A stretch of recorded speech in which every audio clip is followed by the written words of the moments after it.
Mga Lodi, pasensya na. Tagalog audio novel muna tayo ng Super Genes. Dito ay mas detalyado ang mga pangyayari kaysa sa manga. Kabanata 151 hanggang Kabanata 160. Kabanata 151. Hindi ako sang-ayon sa term na yan. Pwede ba tayong gumamit ng iba? Prangkang sabi ni Hansen. Kahit na sigurado siyang hindi siya matatalo, hindi siya magtataya ng mga bagay na hindi sa kanya. Isang bagay ito ng prinsipyo. Alam kong gagawin mo yan. Mukhang nahulaan na ni Gianra na mangyayari ito. Sabi niya na may pang-uuyam, sige, okay lang kung hindi mo ako tuturuan, pero kailangan mong ipakita sa akin kung paano ito ginagawa hanggang sa ayaw ko ng manood. Deal. Nag-isip si Hansen at naisip na okay naman iyon. Pinukaw siya ni Gianran, lalaki ka ba o hindi? Ang arte mo. Sige na. Pinirmahan ni Hansen ang 2 kopya ng kontrata at sinuri ang mga ito gamit ang kanyang comlink para aprubahan gamit ang kanyang personal code na siyang susi sa pirma.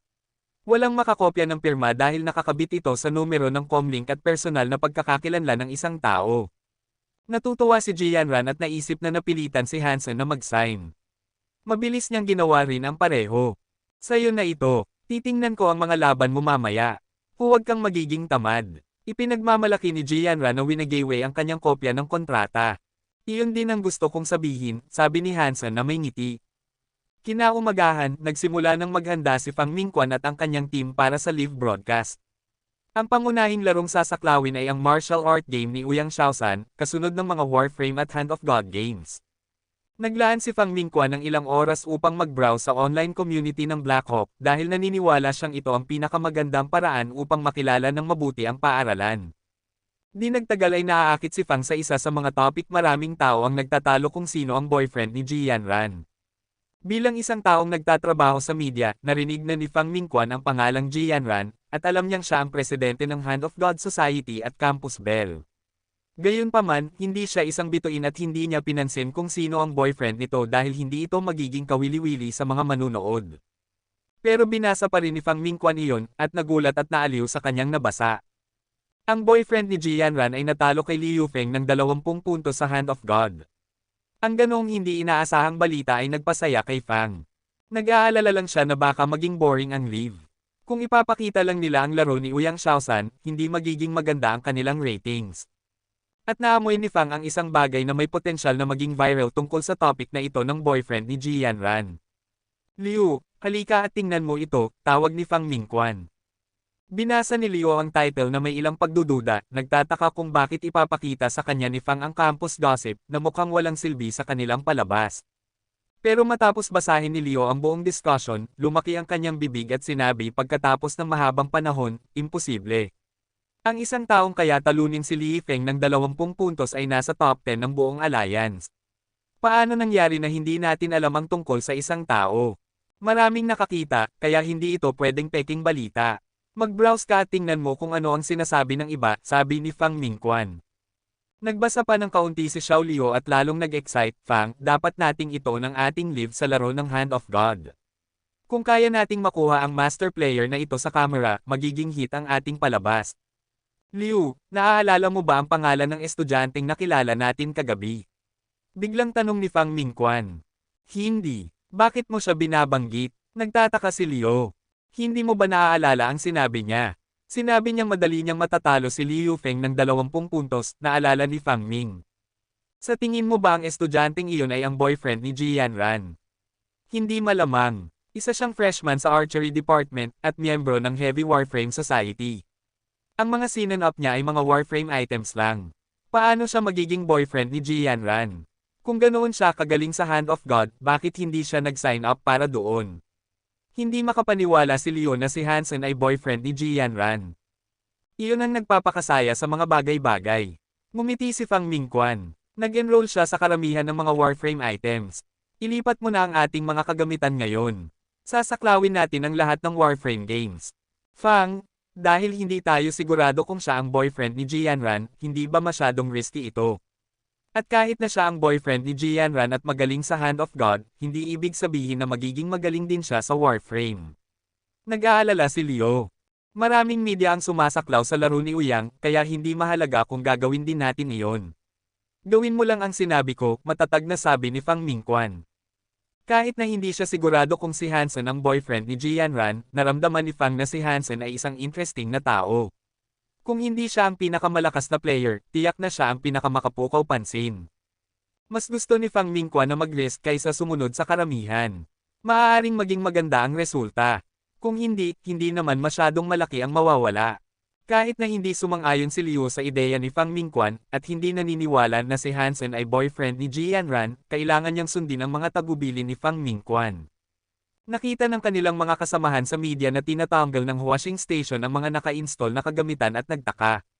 Nang tanungin nila kung may malaking bagay na hinahanap ang washing at nalaman nilang sasaklawin ng washing ang mga Warframe items, tumawa lang sila. Medyo okay lang ang Blackhawk sa mga Warframe items. Mas gugustuhin nilang i-broadcast ang Hand of God games, dahil nandoon naman ang magandang si Jianran at ang master na si Li Yufeng. Sa wakas ay na-install na ng washing station ang lahat ng kanilang kagamitan sa lugar ng Warframe games. Kailangan nilang mag-overtime para doon. Patuloy na nag-browse si Fang Mingquan sa online community ng campus. Kahit na maraming kagamitan sa lugar ng Warframe game, karamihan sa mga ito ay mga backup lamang ng iba pang media kung sakaling gusto nilang magkomento tungkol sa mga Warframe items sa mga pahinga ng laro ni Uyang. Ang washing station lang ang may kumpletong set ng kagamitan sa lugar ng Warframe game dahil ang martial arts ang malakas na larangan ng Blackhawk. Kabanata 152. Sa araw ng laro, pinatakbo ni Hansen ang Silver Killer palabas ng ikapitong bodega dahil pinapayagan ang paggamit ng sariling Warframe sa mga Warframe items. Sa huli, lahat ng mga manlalaro ay bihasa sa iba't ibang uri ng Warframe at imposible na hilingin sa lahat na magmaneho ng parehong uri. Para sa mga walang sariling Warframe, ang contest committee ay nagbibigay ng kanilang mga Warframe. Dahil ang Starry Group ang sponsor, hindi masama ang mga Warframe na ibinibigay, karaniwang nagkakahalaga ng 1,000,000 hanggang ilang milyon. Ngunit marami pa ring estudyante ang gumagamit ng kanilang sariling Warframe. Sa pangkalahatan, ang mga advanced player ay nagdadala ng mga Warframe na ginagamit nila araw-araw. Sa ganitong paraan, mas pamilyar sila sa mga function at parameter at maiiwasan nila ang mga pagkakamali. Ang mga advanced player mula sa Warframe Society ay lahat may sariling Warframe, ang ilan sa mga ito ay nagkakahalaga ng 12 milyon. Hansen, hindi ko alam na mayaman ka pala. Ang ganda ng Warframe na ito. Nakatitig si Shi sa Silver Killer. Sa mga miyembro ng Heavy Warframe Society, sina Fatty, Skinny, Lu Meng, at Wang Mengmeng ay lahat may sariling Warframe bukod kay Hansen. Ang Warframe ni Wang Mengmeng ang pinakamataas na klase. Ang Warframe ni Lu Meng ay mukhang mahal din. Pero pagdating sa hitsura, ang Silver Killer ang panalo. Ang streamline shape at magandang pagkakagawa ay lampas sa anumang mass-produced products. Ito ay isang tunay na limited edition at ang tanging isa sa laboratorio. Lahat ng mga prototype ay magkakaiba dahil nagbabago ang design concept at teknolohiya. At ang Silver Killer ay talagang kakaiba. Isa lang itong ordinaryong Warframe at wala pang ang weapon system, sinabi ni Hansen ang totoo tungkol sa tanging depekto ng Silver Killer. Kung may weapon system ito, hindi na magiging maganda ang hitsura nito, sabi ni Lu Meng. Nagtungo ang mga miyembro ng Heavy Warframe Society patungo sa lugar ng laban. Nakakuha ng maraming atensyon ang Silver Killer, ngunit mas maraming tao ang naaakit sa Warframe ni Wang Mengmeng. May mga sumigaw pa, Destroyer, may nagmamaneho ng Destroyer. Sino ba ang player na ito? Aling master sa Warframe Society ito? Mas maraming tao ang napansin ang Warframe na minamaneho ni Wang Mengmeng. Ang Destroyer ay ipinagbawal na ilang taon na ang nakakaraan. Bilang isang klasikong luxury model, maraming Warframe lovers ang nagmamalaki sa pagmamay-ari ng Destroyer. At sobrang incredible na makita ito sa school-wide match. Kahit na ang performance ng Destroyer ay kasing ganda ng mga kasalukuyang Warframe, ang halaga nito bilang isang koleksyon ay higit sa 100,000,000. Sino ang magmamaneho nito sa isang laban? Sa labas ng venue, mas maraming tao ang nagbigay pansin sa Destroyer, at marami ang nagtatanong kung sino ang driver. Mamaya, nagulat sila sa kanilang nalaman. Ang taong nagmamaneho ng Destroyer ay hindi isa sa mga advanced player sa Warframe Society, kundi isang miyembro ng Heavy Warframe Society. At nalaman din nila na ang driver ay isang babae sa freshman year at halos lahat ng mga kasama niya sa society ay mga freshman. Nasa laban ng Heavy Warframe Society. Hindi ba dapat silang sumali sa ilang moving contest? Huwag mong sabihin yan. At least may Warframe sa pangalan nila. Kawawa naman. Ang ganda ng Warframe na yan. Destroyer pala yan. Tuldok tuldok tuldok. Natural na walang nag-asang magiging maganda ang performance ng Heavy Warframe Society. Sa huli, kahit na gaano kaganda ang isang Warframe, ang susi ay ang player. Sa kabilang banda, sinimulan na ni Fang Mingquan ang live at itinoon ang kamera sa mga miyembro ng Heavy Warframe Society. Ang holographic footage ay nai-upload sa Skynet ng sabay-sabay. Maraming loyal fans ang naghihintay na sa harap ng kanilang mga screen. Karamihan sa kanila ay hindi gaanong nagmamalasakit sa content kundi kung sino ang host. Dahil sa reputasyon ni Fang, nagsimula ang live na may ilang daang libong manunood. Wow! Destroyer! May class ang Starry Cup, hindi maiwasang purihin ng maraming tao nang makilala nila ang Destroyer sa holographic image. Hello mga kaibigan! Ako ang inyong host na si Fang Mingquan. Simula ngayon, ako ang magko-cover ng Starry Cup Black Hawk Division para sa inyo. Ay broadcast ko ng live ang mga Warframe items. Nagsimula nang mag-comment ang mga manunood na may alam tungkol sa Starry Cup. Fang, bakit hindi mo ay broadcast ang martial arts match ni Uyang Xiaosan? Bakit Warframe? Medyo okay lang ang Blackhawk sa mga Warframe items. May shady ba na nangyayari dito? Siguro na marginalize si Fang sa station. Tuldok. Nakita ni Fang Mingquan ang mga komento na ito at ngumiti. Salamat mga kaibigan, sa inyong pag-aalala. Ang dahilan kung bakit pinili kong i-broadcast ng live ang lahat ng Warframe matches ay dahil sa tingin ko ngayong taon ay magkakaroon ng pinakamahalagang player mula sa Blackhawk na magiging bituin sa buong alliance. Kaya, ang palabas na ito ay itutuon sa lahat ng kanyang mga laban. Bukod pa rito, ang player na ito ay nasa lahat ng Warframe items maliban sa isa dahil sa conflict sa oras. Maghintay tayo at tingnan ang kanyang performance. Talaga ba? Isang bituin sa buong alliance. Nung nakaraan, tama siya, at ngayon sinusubukan niya ulit ang kanyang swerte. Kalokohan. Nagtapos ako sa Blackhawk at maswerte na ang paaralang iyon na makapasok sa top 20 sa Warframe sa alliance. Siguro ang driver ng Destroyer ang tinutukoy ni Fang. Haha, excited akong makita kung ano ang mangyayari. Sobrang creative si Fang sa kanyang live show. Mahal kita, Fang Mingquan. Tuldok. Parehong ang mga naniniwala at hindi naniniwala ay tumingin sa Destroyer. Sasabihin ko sa inyo ang tungkol sa player na ito ng maikli. Isa siyang freshman sa Blackhawk at nag-major sa archery. Bilang isang miyembro ng Heavy Warframe Society ng paaralan. Naguluhan ang mga manunood sa kanyang pagpapakilala. Freshman, archery, at Heavy Warframe Society ay parang walang kinalaman sa pinakamahalagang player. Siguro nabaliw na si Fang Mingquan, naisip ni Wang Changqing na nanunood din ng live show na ito. Kabanata 153. Sa Blackhawk Military Academy, maraming estudyante ang nanunood din ng live show na in-host ni Fang Mingquan. Walang makakapunta sa lahat ng venue ng laban ng sabay-sabay, kaya ang ilang estudyante sa ibang venue ay nanunood ng mga Warframe games sa pamamagitan ng programa ni Fang. Ngunit karamihan sa kanila ay nanunood dahil sa kasikatan ni Fang Mingquan. Karamihan sa mga estudyanteng nasa military school ay nasa First God Sanctuary at lahat ay kilala si Fang.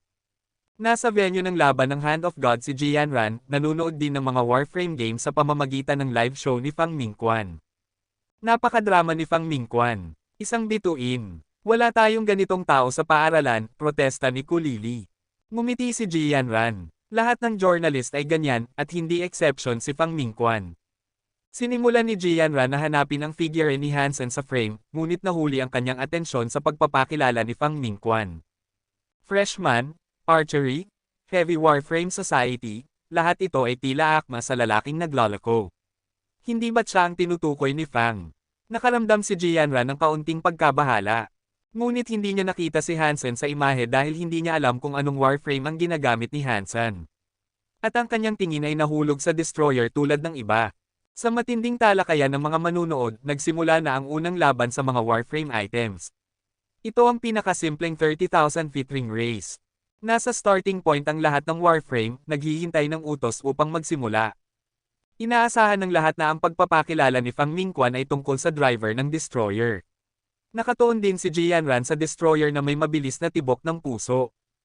Isang sipol ang Yumangay, at sa ilalim ng mga mata ng madla, umusad ang Destroyer na kasama ang iba at lahat ay naghihintay na makita ang performance nito. Ngunit sa susunod na sandali, ang Destroyer na isang hakbang na lang mula sa starting point ay bumagsak sa lupa ng may malakas na tunog. Isang kakaibang katahimikan ang bumaba sa venue.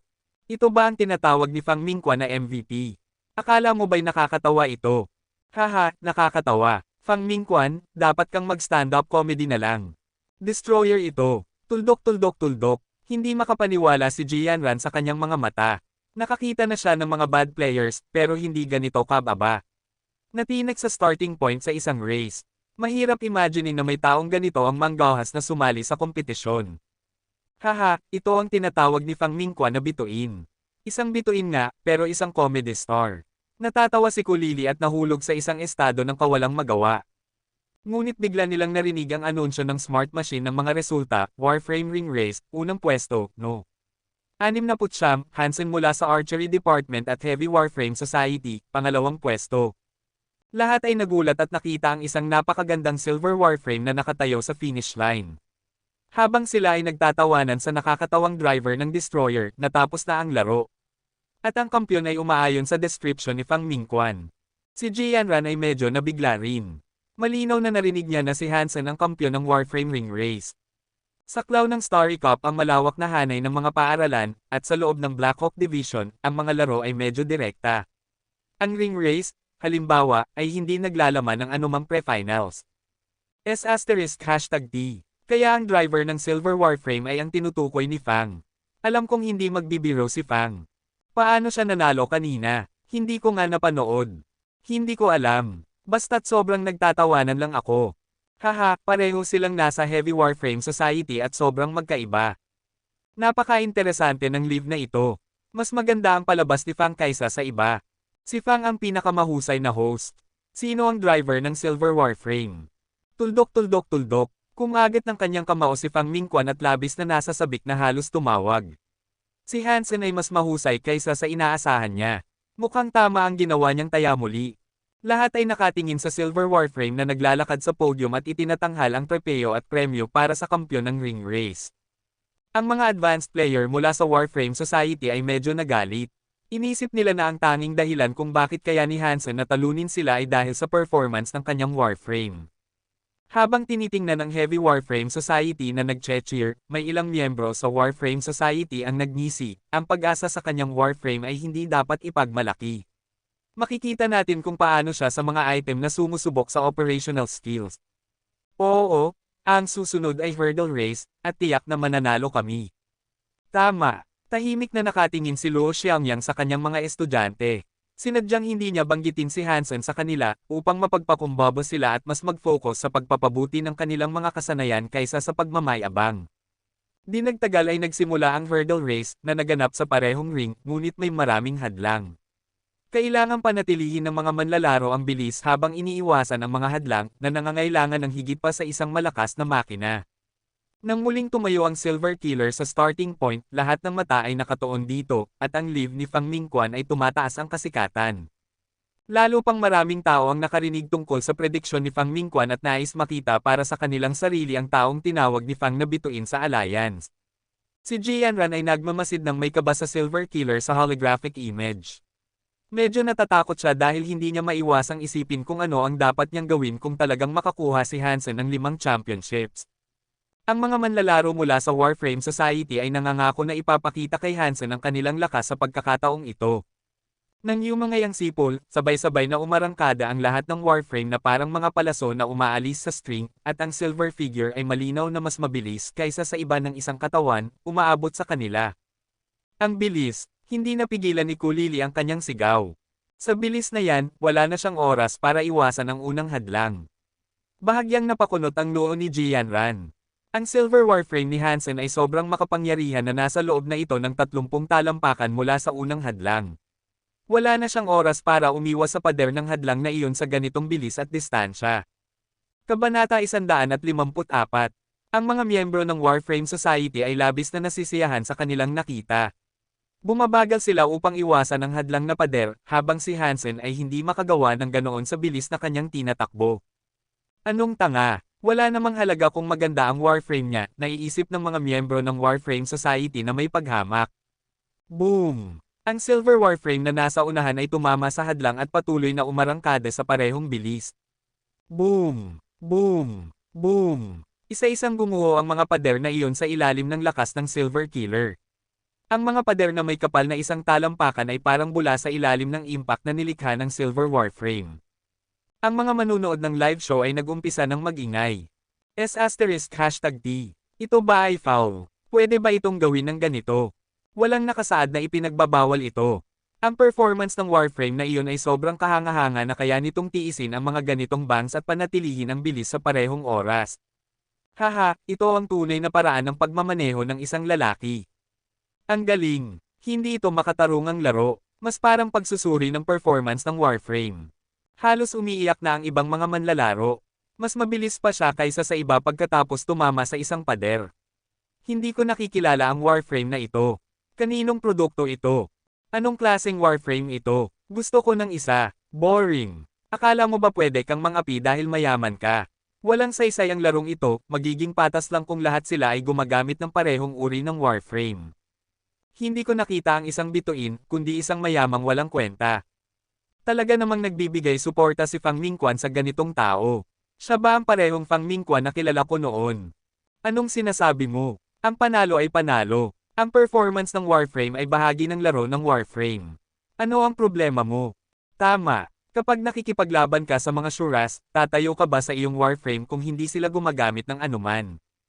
Tuldok. Dahil sa lapit ni Hansen, nagdulot ito ng maraming kontrobersya, habang si Jianran ay lalong nababahala sa kanyang pagdurog ng pader pagkatapos ng pader. Talagang niloloko siya. Sa ganitong Warframe, mataas ang posibilidad na manalo siya ng 5 championships. Labis ang pagsisisi ni Jianran na pumirma ng kontrata sa lalaking ito. Hindi niya mawari na ang lalaking ito ay may paraan para mangloko sa isang opisyal na laban. Sa huli, si Silver Killer ang unang nakatawid sa finish line muli at naging kampyon sa hurdle race. Ang mga miyembro ng Warframe Society ay nagtatapon ng mga mapanlate na tingin sa kanya. Dahil sa kontrobersyal na panalo ni Hansen, maraming estudyanteng nanunood ng iba pang laro ang pumunta sa venue ng laban ng Warframe. Kahit ang pinakapopular na martial arts games ay nagsimulang mawala ng mga manunood sa mga laban ng Warframe. Naguguluhan ang mga tao sa mga news stations na makita ang mga estudyante na iniiwan kahit ang laban ni Ouyang Xiaoshan. Nang malaman nila mula sa ilang estudyante kung ano ang nangyari, huli na para ilipat ang kanilang kagamitan. Kinailangan nilang gumamit ng simpleng kagamitan upang i-report ang laban ng Warframe na hindi maihahambing sa palabas ni Fang Mingquan. Sa Skynet, parami ng parami ang mga tao na nanunood sa live show ni Fang. Umabot na sa 1 milyon ang bilang ng mga manunood at patuloy na lumalaki. Bagamat ang 1 milyon ay wala pang anuman kumpara sa buong alliance, para sa isang laro sa isang division, medyo kahanga-hanga ang bilang na ito. Pagkatapos ng lahat, mas pinili ng karamihan sa mga interesadong tao sa Starry Cup na ituon ang kanilang pansin sa mga paaralan na may potensyal na maging kampyon. Sa kabila ng katotohanan ang Blackhawk ay isang kilalang paaralan, wala itong isang item na outstanding. Kaya't hindi maraming tao ang pipiliing manood sa division na ito. Maraming tao ang nanood dahil si Fang Mingquan ang nag-host ng live show. Ang ibang istasyon na nakatuon sa Blackhawk Division ay mas kaunti ang mga manunood, 10,000 sa pinakamataas. Ang live show ni Fang Mingquan ay mabilis na nakakakuha ng momentum. Dumating ang mga manunood dahil sa kasikatan ni Fang, ngunit naging mas interesado sila kay Hansen at sa Silver Killer sa kalaunan. Natalo ni Hansen ang lahat ng kanyang mga kalaban sa isang item pagkatapos ng isa pa, umaasa sa mahusay na performance ng Silver Killer. Nang isipin ng mga tao na dahil lang ito sa Warframe na napanalunan niya, pinabayaan nilang pansinin ang kahalagahan ng kanyang operasyon. Kahit sa Warframe shooting, gumagamit si Hansen ng mounted manual weapon system at nakamit ang mataas na katumpakan, na itinuturing ding isa sa mga birtod ng Silver Killer. Inisip ng lahat na ang performance ng Silver Killer ang nagdala sa tagumpay ni Hansen at nagsimula ng talakayin kung aling kumpanya ang gumawa nito. Ang iba pang mga talakayan ay nakatuon kung ang ganitong panalo ay walang saysay. Karamihan sa mga tao ay pinabayaang pansinin ang driver ng Silver Killer. Ang mukha ni Jianran ay nagdilim nang makita si Hansen na nananalo muli at muli. Sa bawat panalo niya, parang sinuntok siya sa dibdib. Nang manalo si Hansen sa kanyang ika-5 championship, halos umiyak na siya. Ang pag-iisip na kakailanganin niyang halikan ang brat na iyon, na magiging kanyang unang halik, ay nagbigay kay Jianran ng pakiramdam ng kawalang pag-asa. Anong nangyayari? Mukhang mapatla ka, tanong ni Kulili, nag-aalala. Okay lang ako. Patuloy na pinanood ni Jianran ang laro na tila wala sa sariling isip. Patuloy na nananalo si Hansen na nagdulot ng labis na pagkabahala kay Ji. Nawala siya sa kanyang pag-iisip nang dumating ang kanyang pagkakataon na makipagkumpetensya sa Hand of God at nagtapos lamang sa 13th place, mas masahol pa kaysa sa kanyang performance noong nakaraang taon. Ang pag-iisip na kakailanganin niyang halikan ng bastardo ay nagbigay sa kanya ng pagkabahala. Hindi mapigilan ang sunod-sunod na panalo ni Hansen. Napanalunan niya ang lahat ng mga laban na sinalihan niya, counting 8 championships out of 9 na ngayon. Ang Warframe Society ay nanalo sa tanging item na hindi siya nakilahok. Dalawa na lang ang natitirang item. Isa ay Single Warframe Combat at ang isa ay Group Warframe Combat. Ang mga miyembro ng Warframe Society ay sabik na bigwasan si Hansen sa dalawang item na ito dahil kailangan nilang ilabas ang kanilang sama ng loob mula sa mga nakaraang laban. Kabanata 155. Iba sa mga ibang laban ng Warframe, ang Single Warframe Combat at Group Warframe Combat ay parehong isinasagawa sa pamamagitan ng virtual simulation upang maiwasan ang mga pinsala at sira sa Warframe. Sa huli, hindi ito isang tunay na digmaan, at ang mga manlalaro ay mga estudyante lamang ng military school, kaya hindi sila hihilinging makipaglaban tulad ng mga tunay na sundalo. Sa isang virtual combat, ang data ng kanilang mga Warframe ay isiscan at ang mga virtual Warframe ay bubuuan. Ang operasyon ay kapareho ng sa realidad. Bilang sponsor ng laro, biglang binago ng Starry Group ang mga patakaran ng laro. Ipinatong ni Luo Xiaomiang ang parehong mga kamay sa mesa sa galit, tumitig kay Zhao Nengtian, direktor ng Starry Cup, at nagtanong, bakit mo binago ang mga patakaran ng Single Warframe Combat? Hindi ito patas para sa karamihan ng mga manlalaro. Tahimik na umiinom si Zhao Nengtian mula sa isang tasa ng mainit na tsaa bago naglagay ng peking ngiti. Ang pagbabago ay para mapanatili ang pagiging patas. Coach Luo, sa tingin mo ba'y patas para sa ibang mga manlalaro na makipagkumpetensya sa isang Warframe na may ganitong performance? Walang hindi patas dito. Ang mahihina ay matatalo. Pareho lang ito sa lahat ng dako. Dahil ito ay Single Warframe Combat, dapat isa-isa ito. Paano mo maaring baguhin ang mga patakaran ng walang pasubali? Nagalit na sinabi ni Luo Xiaomiang. Coach Luo, hindi ito random na pagbabago, kundi isang responsableng hakbang. Walang dahilan para pag-usapan pa ito. Bilang sponsor, mayroon kaming karapatang gumawa ng pinakamakatwirang pagbabago sa mga patakaran ng laro. Bukod dito, ang ganitong pagbabago ay talagang makikinabang sa iyong society, sabi ni Zhao Nengtian na may pagka-impatient. Ang Warframe Society ay hindi nangangailangan ng ganitong hindi patas na bentahe. Gusto naming manalo gamit ang aming sariling lakas, nakagat ng ngipin na sinabi ni Luo Xiaomiang. Walang halaga, nakatakda na ang mga patakaran, at kung hindi ka nasisiyahan sa mga patakaran, maaari kang umalis, malamig na sinabi ni Zhao. Galit na galit si Luo Xiaomiang, ngunit wala siyang magawa. Hindi niya maaring hilingin sa kanyang society na umatras dahil sa kanyang galit. At teknikal na nagsasalita, ang pagbabago ng Starry Group ay talagang makikinabang sa Warframe Society. Ang Single Warframe Combat ay binago sa isang melee. Lahat ng manlalaro ay isasama sa parehong eksena, at sino mang makaligtas hanggang sa huli ang magiging kampyon.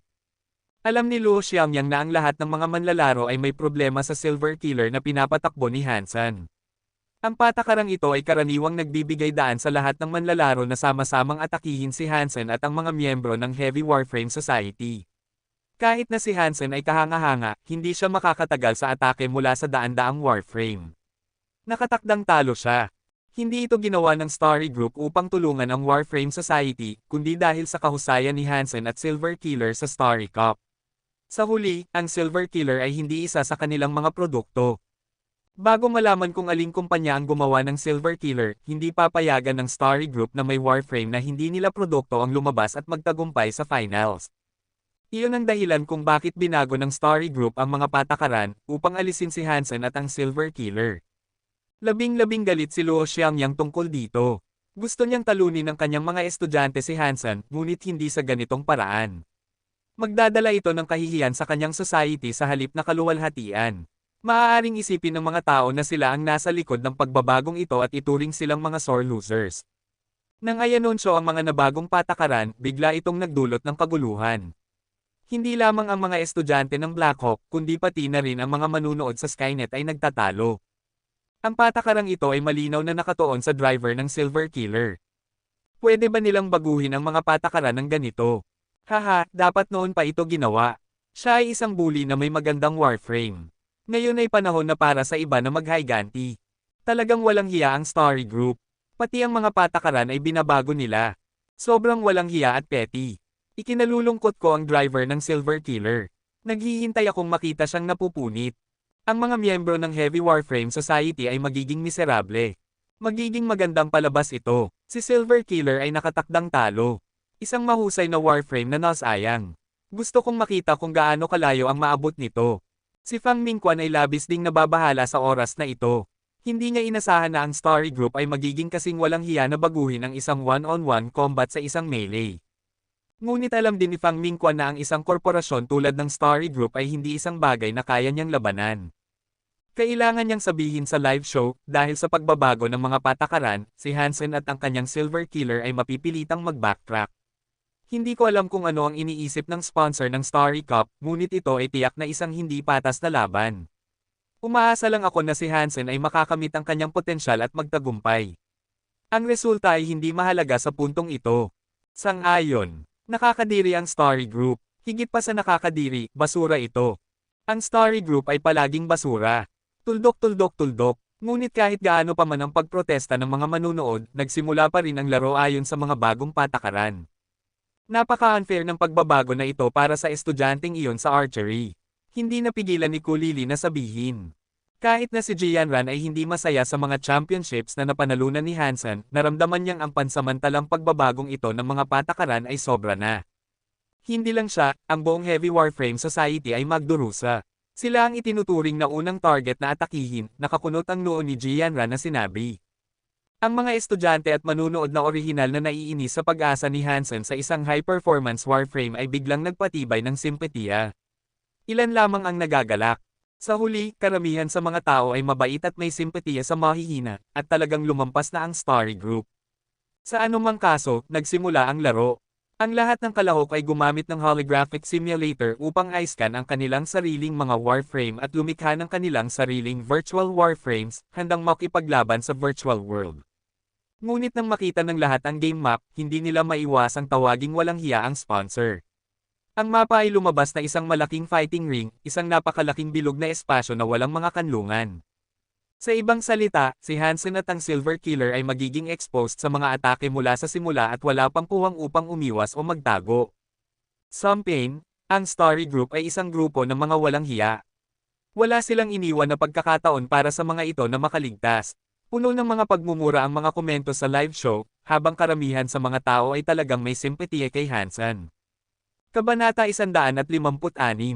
Hansen, sisirain tayo nila. Nararamdaman ng mga mapanlikhang tingin mula sa ibang mga manlalaro na babahala si Shi Jikang. Sigurado siyang sila ay bobonsot dahil ang mga taong iyon ay labis na keen hatred si Hansen at ang Silver Killer upang hindi palampasin ang ganitong magandang pagkakataon. Anong dapat ipag-alala? Ipapakita natin sa Starry Group ang lakas ng Room 304, sumigaw si Zhang Yang na puno ng sigla. Hindi Room 304, kundi Heavy Warframe Society, ituwid ni Li Shenzhen. Pero kakaunti lang tayo. Paano tayo makakaligtas sa mga atake mula sa lahat ng ibang manlalaro sa campus? Mukhang malungkot si Fatty. Napakabihirang magkaroon ng pagkakataon ng Heavy Warframe Society na sumikat, at ito ay matatapos na agad. Isang society laban sa buong paaralan. Kahit matalo tayo, dapat tayong makaramdam ng karangalan. Seryosong sinabi ni Wang Mengmeng. Oo, kahit matalo tayo, bibigyan natin sila ng matinding laban, sa bikring sumagot si Skinny. Ang pagkabulag ay hindi makakasolusyon sa anumang problema, kalmadong sinabi ni Lumeng. Napaka-stupid ng Starry Group na pinili ang mapang ito. Akala nila na hindi makakaiwas o magkukubli si Hansen, ngunit nakalimutan nilang laban ito sa mga estudyante at hindi sa isang hukbo. Maaaring mas maganda ang disiplina ng mga miyembro ng Warframe Society, ngunit ang iba sa kanila ay walang karanasan sa group fight. Sa ganitong makitid na espasyo, mas marami tayong pagkakataon. Lu, sabihin mo sa amin kung ano ang plano mo, nagmamadaling tanong ni Shi. Sa oras na iyon, tiyak na ilalagay nila tayo sa parehong lugar, kaya may mga sakripisyo. Gayunpaman, kung may ilan sa atin na makakapag-march papasok sa karamihan, magiging pinakamahusay na takip tayo. Sinabi ni Lumeng nang may kumpiyansa, sa atin, si Hansen, Zhang Yang, at ako ang may mga pinakamahusay na kasanayan, kaya ang iba sa inyo ay dapat magtakip sa amin para makarating sa karamihan. Gumawa ako ng diagram at dapat tayong lahat tingnan ito. Si Fatty at Skinny ay sasama sa amin at isasakripisyo ang kanilang sarili kapag kinakailangan. Ang tatlong babae ay responsable sa pagtulong sa team sa pamamagitan ng pag-fire. Magandang ideya. Gawin natin ito at patayin ang mga walang hiyang iyon, sigaw ni Skinny matapos tingnan ang diagram ni Lumeng. Walang problema, ito ang pagkakataon nating sumikat.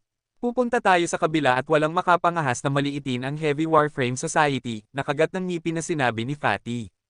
Brother Han, huwag kang mag-alala, ako ang baalang sumagot sa iyo, sabi ni Wang Mengmeng. Huwag, Mengmeng. Huwag mong subukang takpan si Hansen. Iwasan mo na lang ang pag-fire sa amin, mabilis na sinabi ni Shi. Nag-aalala siya sa mga operational skills ni Wang Mengmeng. Para itong bata at lubos na nasasayang ang magandang Warframe na destroyer. Haha, tawa ng iba. Okay, Mengmeng, ikaw ang magiging responsable sa pagtulong sa akin. Huwag mong isipin ang iba, sabi ni Hansen na may ngiti. Ang isang kapatid ay isang kapatid, mas mabuti pa kaysa sa inyong lahat, masayang sinabi ni Wang Mengmeng. Sa pagsisimula ng laban, sa virtual scene, ang lahat ng manlalaro ay ipinadala mula sa mga nakapalibot na channel. At ang sponsor, ang Story Group, ay ginawa ang sinabi ni Lumeng, ipinadala ang mga miyembro ng Heavy Warframe Society sa parehong lugar upang ang iba ay makapagsama-sama sa kanila. Sa sandaling sila ay lumitaw sa ring, sina Hansen, Lumeng, Zhang Yang, Fatty, at Skinny ay pinatakbo ang kanilang mga Warframe sa buong bilis at nagmadali patungo sa karamihan. Si Wang Mengmeng, Wang Chun at Li Shenzhen ay sabay-sabay na nag-fire sa kanila upang takpan ang 5 Warframe na nangunguna sa team. Tama ang sinabi ni Lumeng. Hindi naman isang mahusay na sinanay na hukbo ang mga kalaban. Nakita ang 5 na papalapit, ang unang reaksyon ng lahat ay mag-fire sa kanila na nagdulot ng gulo. Dahil ang venue ay isang ring na may limitadong espasyo, ang crossfire ay madaling magdudulot ng aksidenteng pinsala. Si Hansen at ang kanyang mga kasama ay kumalat, nag-fire habang papalapit sa ibang Warframe na hindi madaling makamit sa ilalim ng matinding atake. Nagliliyab ang mga mata ni Hansen. Nakaupo sa holographic simulation machine, tinawag niya ang Fairy Queen at nag-shapeshift. Kaagad, parang bumagal ang mga holographic images. Lahat ay maaaring kalkulahin ngayon. Mabilis na gumawa si Hansen ng nakabibighaning mga galaw gamit ang kanyang mga kamay, na ginawang parang multo ang Silver Killer. Hawak ang isang particle submachine gun sa bawat kamay at may dalang 2 laser sword sa kanyang likod, si Hansen ay umusad ng walang tigil habang mabilis na nag-shoot. Sa Black Hawk, karamihan sa mga guro at estudyante ay nanunood ng larong ito, at si Fang Mingquan ay mayroon ng higit sa 10 milyong manunood at patuloy na tumataas. Haha, ang Heavy Warframe Society ay nag-umpisang umatake.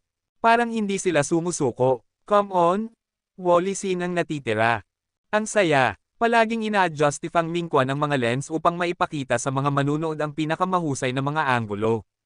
Gusto nilang pumasok sa karamihan, na isang napakatalinong diskarte. Dahil ang kanilang mga kalaban ay hindi mga propesyonal na sundalo, maaari nilang gamitin ang melee sa kanilang pabor. Ang mga nakakaalam ng taktika ay nakaintindi sa nais ipagawa ng Heavy Warframe Society. Pakisuyong hayaang makapasok sila ng malalim. Ang ilan ay nananalangin para sa Heavy Warframe Society. Go! Mas marami ang simpleng nasa sabik. Hindi mahalaga kung sino ang mananalo, ang gusto lang nila ay isang magandang laban. Sa monitoring room ng sponsor, may ngisi si Zhao Nengtian, sa kakaunting tao, hindi sila makakapagpatalo sa daan-daang Warframe. Director, napaka-mahuhusay mo. Patay na ang taong iyon, sabi ng kanyang secretary na si Zhang na may mapagpaimbabaw ng ngiti. Boom! Boom! Boom! Ang mga tunog ng pagsabog ay umaabot sa site at ito ay isang kabuoang gulo.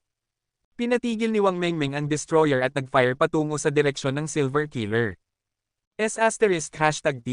Ang destroyer na iyon ay tiyak na pinapatakbo ng isang spy. Patayin nito ang Silver Killer bago ang anuman. Haha, mayroon tayong traitor dito. Ang destroyer ay isang clown. Nang ang mga manunood ay aliw na aliw sa performance ng destroyer, bigla silang napatigil. Ang Silver Killer ay kumikilos na parang isang multo. Para bang may mga mata ito sa likod, matagumpay itong nakaiwas sa lahat ng atake mula sa destroyer na tila ito ay nakapagsanay na bago. Dahil ang pananaw ng mga kalaban ay unang naharang ng Silver Killer, hindi nila nakita ang mga atake ng destroyer. Nang makita nila, huli na.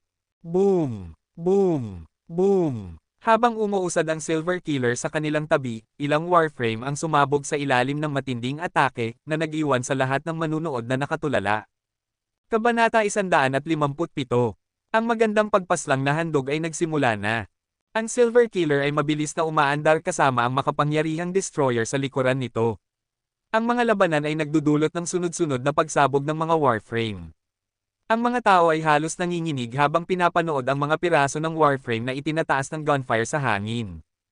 Ang mga nakakalat na atake ay nakatuon sa Silver Killer na tila kayang hulaan at iwasan ang lahat ng trajectory ng gunfire.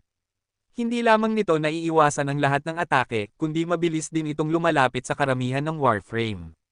Fire! Huwag siyang hayaan na makalapit. Something! Huwag mag-fire. Bobo ba kayo lahat? Lahat, sundin ang utos ko. Patayin ang bastardo. Hindi mo ba narinig na sinasabi kong sundin ang utos ko? Tuldok tuldok tuldok. Gamit ang Fairy Queen, nakita ni Hansen ang lahat ng Warframe at ang mga galaw ng kanilang mga baril. Sa malakas na horsepower ng Silver Killer at ang mahusay na operasyon ni Hansen, nakayanan niyang maiwasan ang lahat ng atake. Hindi. Sa halip, sadyang pinapahintulutan ni Hansen ang mga kalaban na umatake sa mga lugar na gusto niyang pag-atakehin. Kung ang mga kalaban ay isang tunay na hukbo at may tunay na commander, si Hansen at ang Silver Killer ay patay na ng 1,000,000 beses. Ngunit sa kabutihang palad, sila ay isang grupo lamang ng mga estudyante na walang tunay na karanasan sa digmaan. Bukod dito, hindi sila nagmula sa parehong society at marami sa kanila ay hindi pa nagtulungan noon. Bang! Sa wakas ay natapos ang destroyer. Ang antas ng operasyon ni Wang Mengmeng ay talagang mababa. Ang tanging nagawa niya ay panatilihin ang destroyer sa isang lugar at gamitin ang automatic firing system nito. Ngunit sapat na iyon para kay Hansen. Nang ang destroyer ay nasira, si Hansen ay wala pang 30 talampakan mula sa kanyang mga kalaban. Bang! Ang particle submachine gun ay naglabas ng mga bala na tumagos at nag-disable ng isang Warframe. Pagkatapos, si Silver Killer ay mabilis na umiwas mula sa matinding gunfire at nag-accelerate papasok sa karamihan. Ang tunay na pagpatay ay opisyal na nagsimula. Ang Silver Killer ay parang isang mahusay na manghuhuli sa kagubatan, nanghuhuli ng ibang Warframe ayon sa kanyang nais. Bang! Sa bawat putok, isang Warframe ang nadidisabled o nataman sa makina. Parang demonyo, ang Silver Killer ay nag-aani ng mga buhay ng mga Warframe. Huwag siyang hayaan na tumakas. Some pain? Sino ang tumama sa akin? Huwag mag-fire kung hindi mo alam paano. Bobo ba kayong lahat? Lumipat ka. Ikaw ang bobo. Bulag ka ba? Sinabi kong sundin ang utos ko. Ang mga bastardo ay hindi mapagkakatiwalaan. Lumapit tayo sa kanya at tapusin na ito. Oo, sige. Tuldok tuldok tuldok. Ang Silver Killer ay pumatay na parang satin at gumagalaw na parang multo. Ang ibang Warframe ay gumagalaw ng mabagal na parang mga heavy Warframe sa paghahambing. Ang mga tao na nanonood ng laro ay naguguluhan. Ang stadium ay tahimik dahil sa pagkabigla sa kung gaano kahanga ang ginagawa ng Silver Killer. Ito ay isang killing machine sa tunay na kahulugan. Bawat bala nito ay maaaring tumama sa vital part na may hindi kapani-paniwalang katumpakan. Nakakabighani ang makita ang isang tao na kayang sirain ang isang Warframe sa bawat putok habang umiiwas at iniiwasan ang lahat ng gunfire. Ang mga manunood sa Skynet ay tahimik din. Kaunti ang mga komento, tanging ang boses ni Fang Mingquan ang walang tigil. Silver Killer, muli. Magandang putok, magandang galaw. Walang kapintasan sa operasyon at taktika. Ito ang bituin sa Alliance. Wala akong masabing iba tungkol sa kanyang kahangahangang operasyon.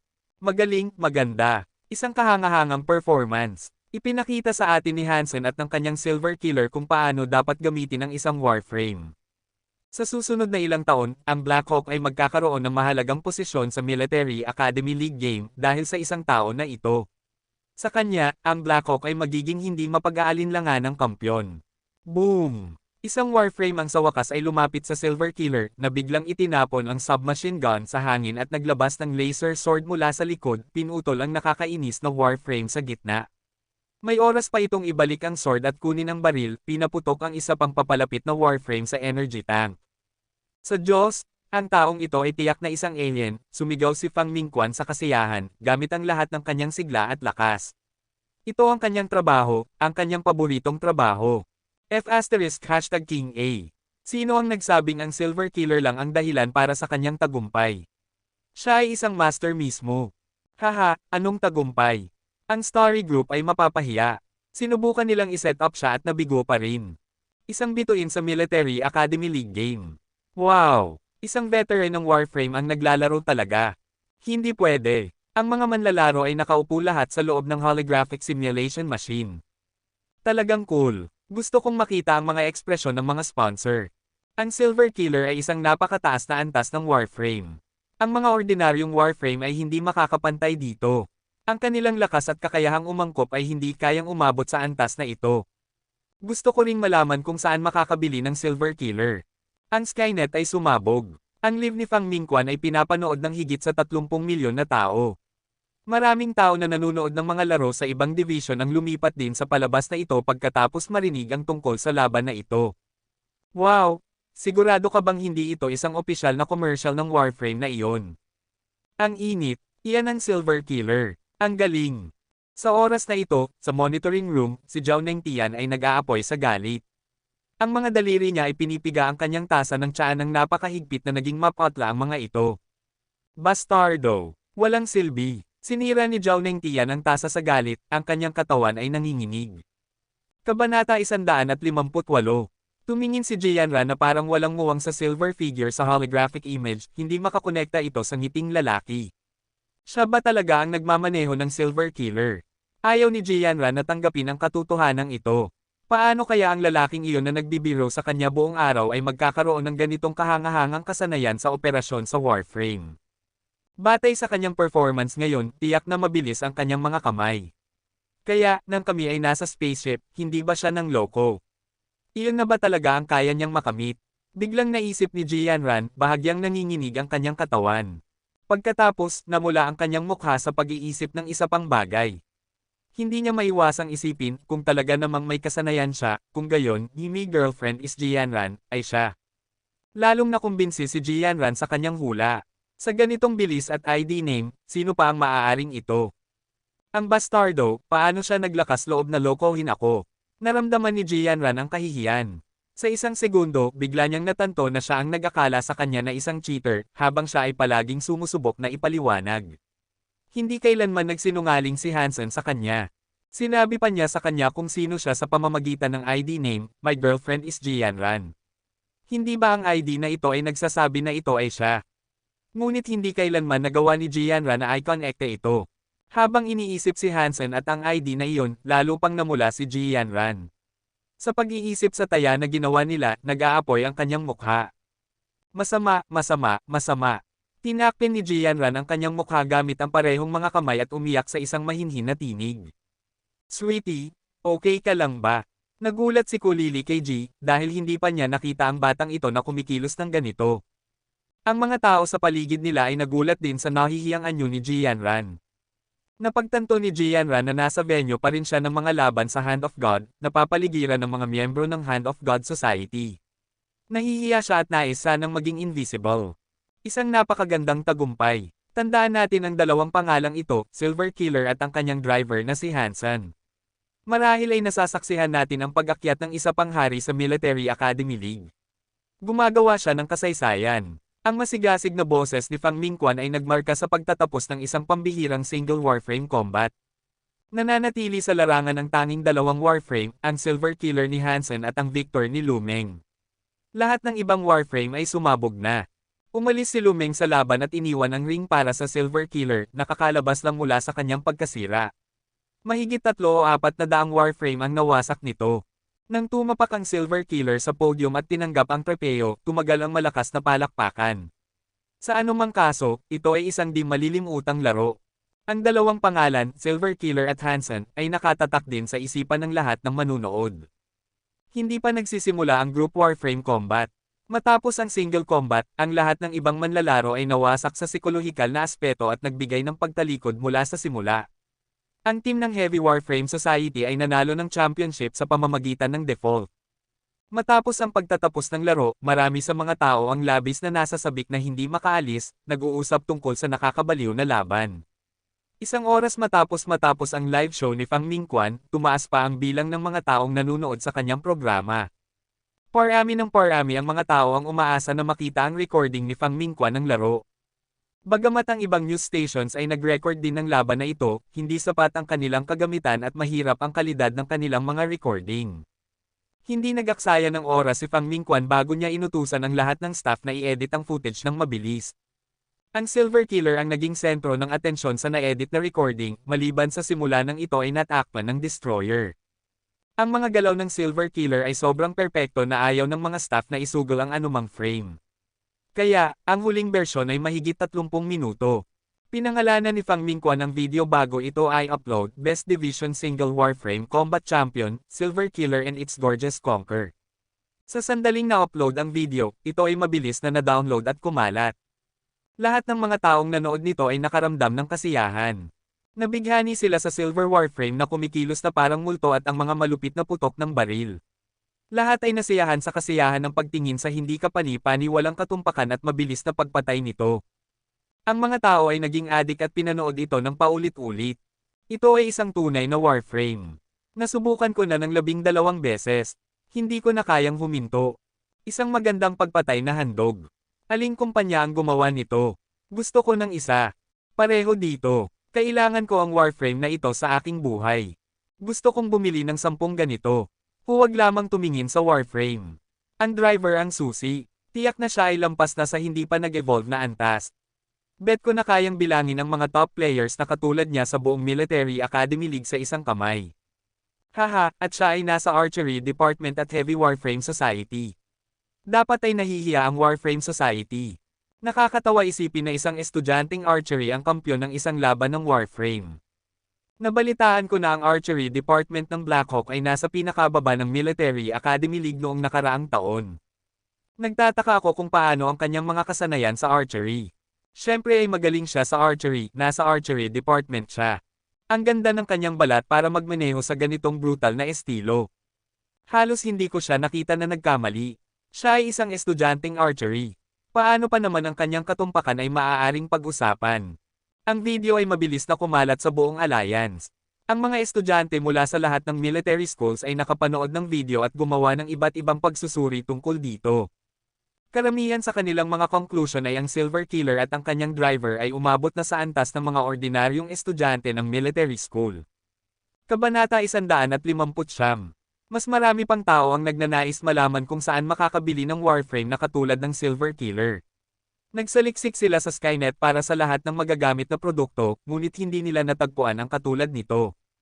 Maraming tao ang nag-assume na ito ay custom-made, ngunit wala pa ring ideya kung aling kumpanya ang gumawa nito dahil walang imprint sa Silver Killer. Samantala, sa isang military factory, sinabi ni Liu Changming kay Professor Tang, tumingin ka rito. Si Tang Mingxiu ay isang awtoridad sa industriya ng Warframe at espesyalista sa biological Warframe. Ang super biological Warframes na kanilang pinaghahandaan na ilunsad ay isang produktong binuo ng team ni Tang. Nang umupo si Tang Mingxiu, pinanood ni Liu Changming ang isang video na nagpapakita ng laro ni Hansen at ng Silver Killer, ang bersyon na na-edit ni Fang Mingquan. Medyo nagulat si Tang Mingxiu at sinabi, ito ang T9 prototype mula sa aming laboratorio. Tiyak na ang driver nito ay isang Evolver player. Magandang mata, Professor Tang. Ito ang T9 prototype, ngunit ang driver nito ay isang freshman sa Blackhawk, 17 taong gulang at hindi pa nag-evolve, sabi ni Liu Changming na may ngiti. Isang freshman sa military school. Nagtataka si Tang Mingxiu, at maingat na tiningnan muli ang video. Hindi siya makapaniwala na ang isang hindi pa nag-evolve na tao ay makararating sa ganitong antas. Professor Tang, ang video na iyong nakikita ngayon ay isang single Warframe combat na nakakuha ng malaking atensyon mula sa lahat ng pangunahing military schools. Ngayon halos lahat ng estudyante sa military school ay alam na ang tungkol sa Silver Killer na aming T9 prototype, sabi ni Liu Changming na may ngiti. Gusto mong samantalahin ang pagkakataong ito upang ilunsad ang T10. Agad na naintindihan ni Tang Mingxiu ang layunin ni Liu Changming. Sa tingin ko ang estudyanteng ito ay akma na maging spokesperson ng T10 para tulungan kaming i-promote ang T10, at kailangan ng ilang pagbabago sa hitsura ng T10 upang gayahin ang T9. Professor Tang, ano sa palagay mo sa ideyang ito? Ipinaliwanag ni Liu Changming ang kanyang panukala. Okay lang sa akin, ngunit siya ay isang estudyanteng military school lamang. Talaga bang maaari siyang maging spokesperson ng T10? Nag-aalinlangan si Tang Mingxiu. Tumawa si Liu Changming. Gumawa ako ng detalyadong pagsisiyasat tungkol sa kanya at nagkataon na siya ay miyembro ng Special Squad. Siya ay miyembro ng Special Squad. Muli nagulat si Tang Mingxiu dahil napakabihira na may isang tulad ni Hansen sa kanyang edad na makapasok sa Special Squad. Oo, naalala mo ba si Qin Zuan mula sa House Qin? Siya ang nagrekomenda kay Hansen, ngumiti si Liu Changming. Ang batang iyon, nasa First God Sanctuary pa ba siya? Tumango si Tang Mingxiu. May magandang impresyon siya kay Qin Zuan. Dapat ay mag-evolve siya at pupunta sa Second God Sanctuary sa lalong madaling panahon, sagot ni Liu Changming. Tumango si Tang Mingxiu at sinabi, dahil siya ay nirekomende ng batang iyon, dapat ay kaya niyang i-endorso ang T10. Kung sumasang-ayon ka sa akin tungkol dito, magsisimula na akong isakatuparan ang plano. Medyo nasasabik si Liu Changming. Bagamat ang T10 ay isang pinakabagong uri ng biological warframe, hindi ito umabot sa performance at iba pang aspeto kumpara sa T9. Sa huli, ang T9 ay isang military prototype, samantalang ang T10 ay isang modelo para sa civil use. Hindi alam ni Hansen na may magandang bagay na naghihintay sa kanya. Sa oras na ito, kumakanta siya ng kaunti habang papunta sa isang date. Matapos ipagdiwang ang buong gabi kasama ang kanyang mga roommates, nag-text si Hansen kay Jianran at nakatanggap ng hindi inaasahang sagot mula sa kanya.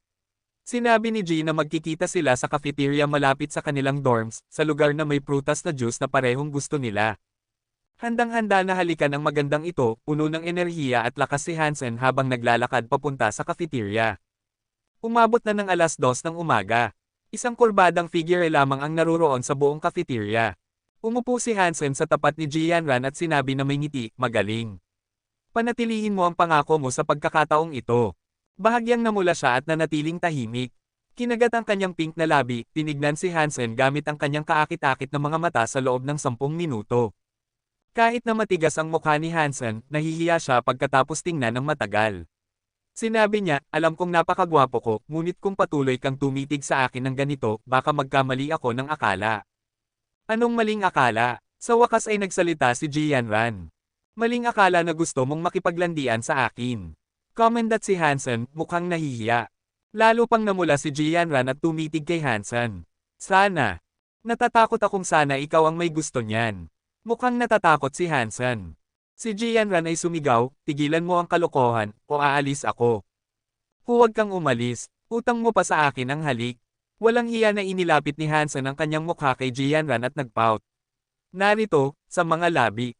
Sobrang nahihiya si Jianran at tinuklo siya sa noo. Kung patuloy mong ginagawa yan, talagang aalis ako. Nagsusumikap lang akong kunin ang akin, sabi ni Hansen habang hinahaplos ang kanyang noo at umuwing walang magawa.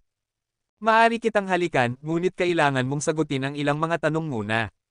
Tiningnan ni Jianran si Hansen at nagtanong. Matagal na siyang nag-iisip tungkol sa ilang bagay. Kung masasagot ko ang mga ito, gagawin ko. Ngunit kung hindi ko masagot, hindi mo ako pwedeng tanggihan na halikan ako. Determinado si Hansen. Alam ko, hindi pa siya kailanman namula ng ganito sa kanyang buong buhay. Sa spaceship, nang loko ka ba o hindi sa laro? Nananatiling kalmado si Jianran at nagtanong. Sinasabi ko na sa iyo ng maraming beses. Hindi ako nang loko. Ipinagkalat ni Hansen ang kanyang mga kamay.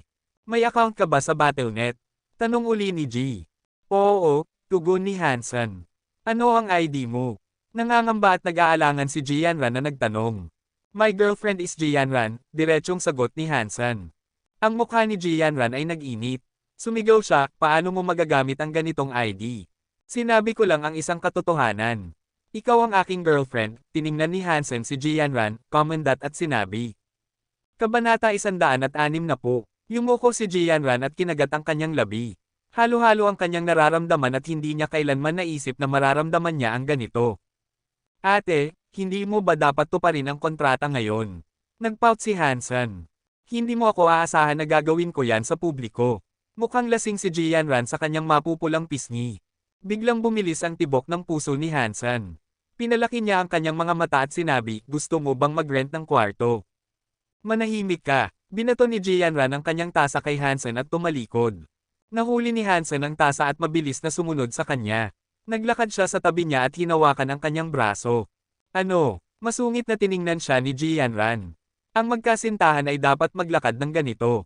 Ipinatong ni Hansen ang kamay ni Jianran sa kanyang braso at sinabi na may ngiti. Namula ang mga pisngi ni Jianran, ngunit hindi niya binawi ang kanyang kamay. Inikutan niya ang kanyang mga mata at sinabi, mapang-asar. Sinabi ng nanay ko na ang mga girlfriend ay para sa mga mapag-asar na lalaki, sabi ni Hansen nang walang kahihiyan. Susubukan ng magsalita si Jianran nang makita niya ang ilang estudyante na papalapit sa kanila.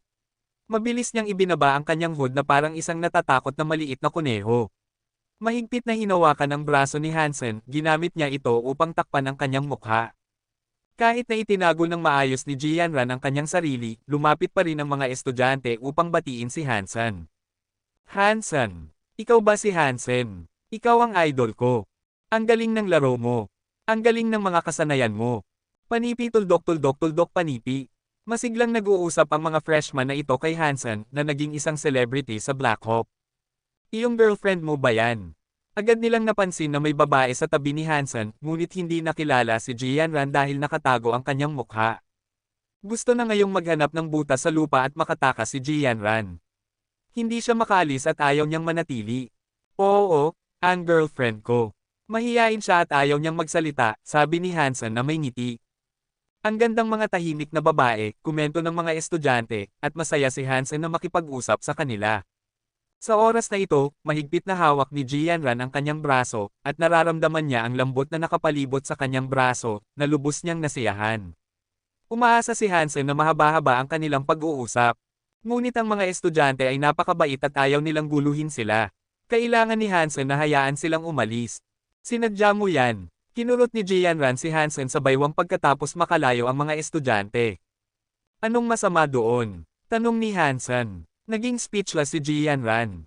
Hinawakan ni Hansen ang kanyang kamay at nagpatuloy sa paglalakad. 2:00 na ng madaling araw. Wala silang nakasalubong na ibang tao bago makarating sa dormitoryo building ni Jianran. Ate, hindi ka babalik ng ganito, di ba? Hindi pa natutupad ang kontrata, mapait na sinabi ni Hansen. Inikutan siya ng mata ni Jianran at inilahad ang kanyang kamay. Ibigay mo sa akin ang kontrata. Masunuri na ibinigay ni Hansen ang kanyang kontrata. Kinuha niya ang kontrata, namula at sinabi, pikit ka. Sinunod ni Hansen ang kanyang utos. Huminga ng malalim si Jianran at nilabanan ang kanyang pagnanais na tumakas. Habang tumitibok ang kanyang puso, tumayo siya sa kanyang mga daliri, bahagyang idinikit ang kanyang pink at malambot na mga labi sa kanya, at mabilis na tumalikod. Huli na, bago pa man maalis ang kanyang mga labi sa kanya, hinawakan ng kanyang kamay ang kanyang baywang at ang kanyang kabilang kamay ay dumula sa kanyang makinis na buhok at niyakap ang kanyang magandang leeg. Bigla na lamang nakayakap si Jianran kay Hansen at ang kanyang mga labi ay nakadampi sa kanya. Ang katawan ni Jianran ay matigas sa una, at pagkatapos ay dahan-daang lumuwag.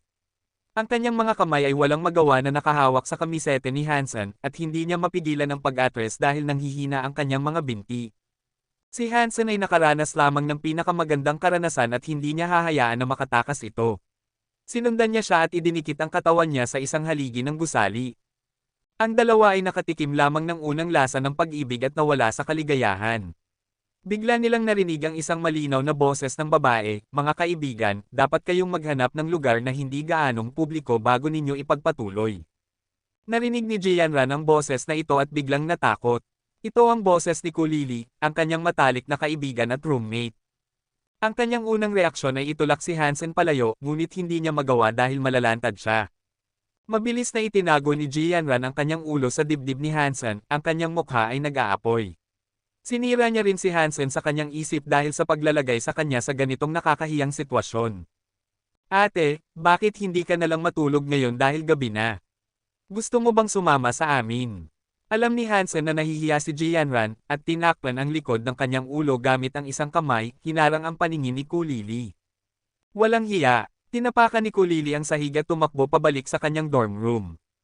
Matapos umakyat si Kulili, malakas na tinadyakan ni Jianran ang sakong ng kanyang sapatos sa paa ni Hansen at tumakbo papasok sa gusali, iniwan si Hansen na nakahawak sa kanyang paa.